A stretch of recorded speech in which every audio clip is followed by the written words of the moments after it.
तो कहानी की शुरुआत में दिखाया जाता है कि ताजू नाम का लड़का अपने बेस्ट फ्रेंड को कहता है कि मैं अपनी क्रश को आज प्रपोज करने वाला हूँ, अपने दिल की बात बताने वाला हूँ। तो शंकु उसे कहते हैं कि मुझे इसमें कोई इंटरेस्ट नहीं है। तो शंकु उसे एक केमिकल देता है और बोलता है कि ये पीने से तुम्हारा कॉन्फिडेंस 10% बढ़ जाएगा।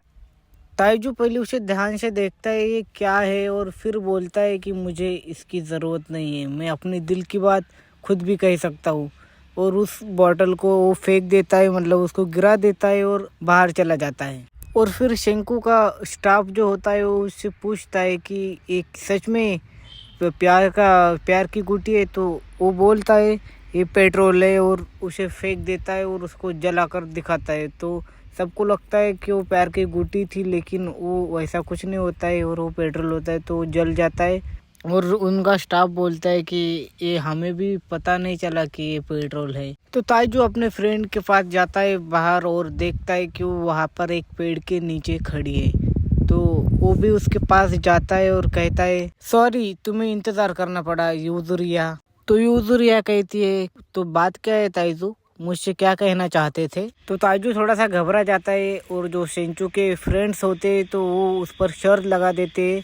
और जो सेंचू होता है वो भी उस पर 10,000 की शर्त लगा देता है कि वो हाँ बोलेगी इसलिए। तो ताइजू अपनी दिल की बात उसे बताने ही वाला होता है कि तभी वहाँ पर एक ग्रीन लाइट पड़ जाती है और वो सोच में पड़ जाते है कि ये क्या पड़ रहा है। तो देखता है और एकदम से ज़्यादा हो जाती है ग्रीन लाइट और शहर में सब तरफ एक ही लाइट पड़ जाती है, वो भी आसमान से लाइट पड़ती है। और उस एकदम से सब सोच में पड़ जाते हैं कि ये हो क्या रहा है, लेकिन किसी को पता नहीं होता कि क्या हो रहा है। और एकदम से सब पुतले बन जाते हैं मिट्टी के और कुछ कह भी नहीं सकते, मतलब कहते तो है लेकिन कोई सुन नहीं सकता उनकी बातें। वो अपने आप को ही सब सुनने में आ जाती है, बहुत रोते हैं तो भी किसी को ध्यान नहीं आता कि कौन क्या हो गया है और कैसे हो गया है। ये सब तरफ एक्सीडेंट और प्लेन क्रैश हो जाते हैं। तो ये सब देखकर बहुत बुरा लगता है उन लोगों को और कोई कुछ भी नहीं कर सकता है। तो पूरी पृथ्वी नष्ट हो जाती है, सब पुतले बन जाते हैं और किसी को कुछ भी करना भी नहीं आता और कुछ हो भी नहीं सकता है।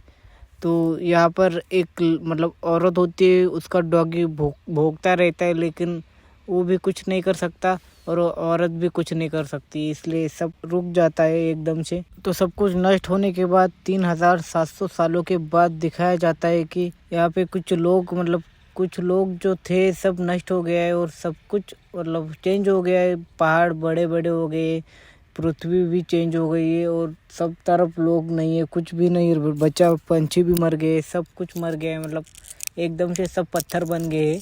और वो भी दिखाया जाता है।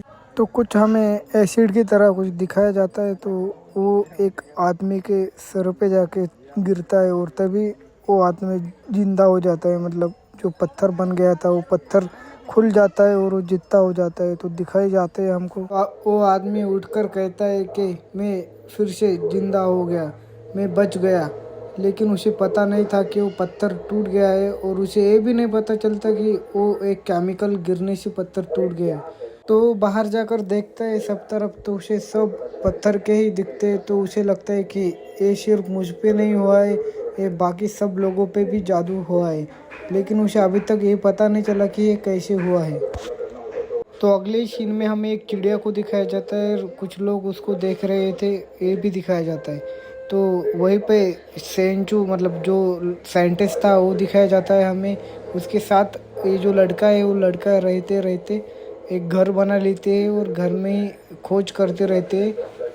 तो अगले सीन में हमें दिखाया जाता है कि दोनों मिलकर जो मतलब केमिकल था, मतलब वो एसिड था और वो एसिड में मतलब सबको ज़िंदा करने की सोच रहे होते, लेकिन एसिड डालते ही मतलब कोई भी ज़िंदा नहीं हो रहा था। मतलब कुछ नया ही था जो एसिड वो ज़िंदा कर रहा था लोगों को, पत्थर से आदमी बना रहा था। लेकिन उस चिड़ियों पे मतलब एक बार ट्राई करके देखते हैं लेकिन चिड़िया भी ज़िंदा नहीं होती है। तो अगले सीन में हमको दिखाया जाता है। अगर आपको इस एनिमे का पार्ट 2 चाहिए तो जल्दी से हमारे चैनल को सब्सक्राइब कर दीजिए और सपोर्ट कीजिए और कमेंट में लिखिए कि पार्ट 2। तो हम जल्दी इसका पार्ट 2 लेकर आएंगे। तो मिलते हैं गाइस अगले वीडियो में, तो सपोर्ट कीजिए और बाय गाइस।